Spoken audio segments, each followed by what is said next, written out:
అత్యంత కృప కలిగిన యేసు క్రీస్తు నామములో వాక్యమును వింటున్న బిడ్డలందరినీ కూడా దేవుడు సమృద్ధిగా దీవించి ఆశీర్వదించును గాక. ఆమేన్. ప్రియ దేవుని పిల్లరా, యోబు గ్రంథం 8వ అధ్యాయము 6వ వచనాన్ని మనం చదివినట్లయితే, నీవు పవిత్రుడివై యథార్థవంతుడైన ఎడల నిశ్చయముగా ఆయన యందు శ్రద్ధ నిలిపి నీ నీతికి తగినట్టుగా నీ నివాస స్థలమును వర్ధిల్ల చేయను. దేవుడు మన పట్ల శ్రద్ధ నిలపాలంటే దేవుడిచ్చిన పవిత్రతను కాపాడుకోవాలి. ఎందుకంటే ఈ భూమి మీద మనలందరినీ కూడా యథార్థవంతులుగా పుట్టించాడు. ప్రసంగి గ్రంథం 7వ అధ్యాయం చివరి మాటలో ఇది ఒకటి మాత్రము నిజము, ఏమనగా మనుషులందరినీ కూడా ఆయన యథార్థవంతులుగా పుట్టించాడు, కానీ వారు వివిధమైన తంత్రాలు కల్పించుకున్నారు అనే మాట నిజమే. ఆయన యథార్థవంతులుగా మనల్ని పుట్టిస్తే మనం వివిధమైన తంత్రాలు కల్పించుకుని దేవునికి ఇష్టం కాకుండా నీతిమంతులుగా జీవించలేకపోతున్నాం.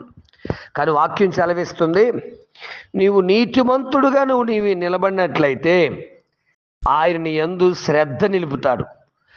నీ యందు మన యందు ఆయన శ్రద్ధ నిలిపితే ఎటువంటి శ్రమలే రానివ్వండి, నీ మీదకి ఎన్ని రకాల ఆపదలే రానివ్వండి, నా దేవుడు ఆ ఆపదల్లో నుంచి నిన్ను రక్షించి నిన్ను కాపాడువాడై ఉన్నాడు. ఉదాహరణ పోని యోబు గారు లేక మోషే గారు తీసుకోండి దయచేసి.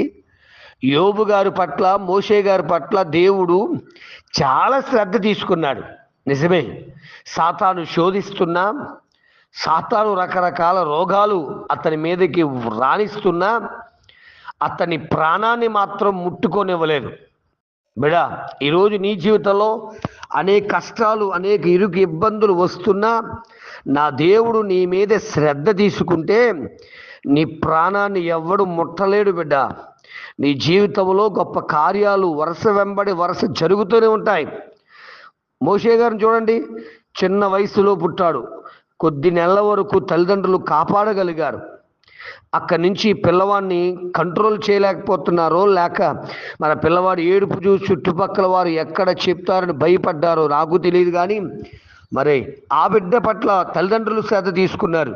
నా దేవుడు శ్రద్ధ కూడా ఉన్నది. అదే సమయానికి రాణిగారిని పంపించాడు, శ్రద్ధ తీసుకున్నాడు దేవుడు. మరి రాణిగారుకు ఆ బిడ్డ పట్ల దయ కలిగింపజేశాడు. మళ్ళీ తిరిగి అదే బిడ్డను తల్లికి అప్పగించడానికి దేవుడు శ్రద్ధ తీసుకున్నాడు. ఫరో చంపకుండా, మరి ఫరో చేతుల్లో పడకుండా నా యేసయ్య శ్రద్ధ తీసుకున్నాడు. బిడ్డ, ఈ విధముగా 80 సంవత్సరాల పాటు తన బ్రతుకంత కష్టాలమయంలో ఉన్నా కూడా దేవుడు శ్రద్ధ తీసుకుని నడిపించుకుంటూ మరి 80వ ఏట తిరిగి తన పరిచర్య పిలుచుకుని 40 సంవత్సరాలు అలుపెరగని సేవ చేయడానికి, బలమైన సాధనంగా ఒక ప్రవక్తగా నిలబెట్టడానికి దేవుడు శ్రద్ధ తీసుకుని మోషేని వాడుకున్నాడు. బిడ్డ, ఈరోజు నిన్ను కూడా వాడుకోవడానికి దేవుడు ఇష్టపడుతున్నాడు. ఆయన నీ పట్ల శ్రద్ధ తీసుకుంటున్నాడు. మరి ఆయన నీ పట్ల శ్రద్ధ తీసుకోవాలంటే పవిత్రుడిగా ఉండాలి, నువ్వు నీతిమంతుడిగా ఉండాలి, మరి నీతికి తగినట్లుగా జీవించాలి. జీవిస్తున్నావా? ఏమోనయ్య గారు మోషే గారికి అద్భుతాలు చేశాడు, యోబు గారికి అద్భుతాలు చేశాడు, నాకు మాత్రం చేయలేదు అంటావు కొన్నిసార్లు. మరి ఎందుకు చేయట్లేదు అంటే నువ్వు పవిత్రముగా జీవించట్లేదేమో. రాహాబు వేశ్యే, కానీ వేగులు వారు చేర్చుకుంది, ఒక నీతిమంతురాలుగా తయారైంది. నిజంగా చెప్పాలంటే అంతవరకు పాపముతో ఉన్న ఈ తల్లి తను ఎరుకో మీదకి వస్తున్నటువంటి ఇశ్రాయేలు గురించి తెలుసుకుని వారు చేర్చుకొని ఆ దేవుణ్ణి నమ్మి విశ్వాసం ఉంచి తన రక్త సంబంధులందరినీ ఆ ఇంట్లోకి చేర్చడాన్ని బట్టి దేవుడు ఆమె పట్ల శ్రద్ధ తీసుకున్నాడు. ఎరుకో పట్టణస్థులు అందరూ చచ్చిపోయారు, కానీ ఈమె మాత్రం బ్రతికి ఉండడానికి, ఈమె ఇంటిలో ఉన్నవారు బ్రతికి ఉండడానికి కారణం దేవుడు తీసుకున్న శ్రద్ధే. బిడ్డలారా, భయంకరమైన వర్షాలు, భయంకరమైన వరదలు, భయంకరమైన పరిస్థితుల మధ్య నీవు బ్రతికున్నావంటే కారణం దేవుడు నీ పట్ల శ్రద్ధ తీసుకుంటూ ఉన్నాడు. ఇంకా ఆయన నీ పట్ల శ్రద్ధ తీసుకోవాలంటే మరొక్కసారి చెప్తున్నా, క్రీస్తు రక్తములో కడగబడిన నీవు పవిత్రుడిగా జీవిస్తే, చెప్తున్న వినండి బిడ్డలారా, ఇది మీదకి రాజులు రానివ్వండి, ఏలియా మీదకి యెజబెలు రంకిలేసేసింది చంపేద్దామని, ఏమీ చేయలేకపోయాడు. అహాబు ఏదేదో చేద్దాం అనుకున్నాడు, ఏమీ చేయలేకపోయాడు. కరువులో ఏలియాను పోషించాడు దేవుడు, శ్రద్ధ తీసుకున్నాడు. కరువే రాని, ఖడ్గేరేమే రాని, కష్టమే రాని, కన్నీళ్ళే రాని, శోధనే రాని, ఇరుకే రాని, ఇబ్బందే రాని, వేదన నిన్ను చుట్టుకొని భయపడకో. నీ పట్ల శ్రద్ధ తీసుకుని నిన్ను ఆశీర్వదించడానికి నా యేసయ్య సిద్ధంగా ఉన్నాడు. మరి ఇంకెందుకు ఆలస్యం?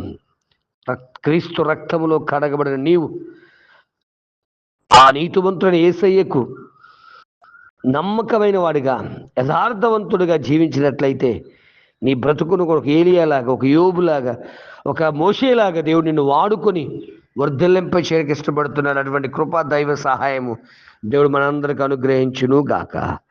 ఆమెన్. పరమ తండ్రి నీకు స్తోత్రాలయ్యా.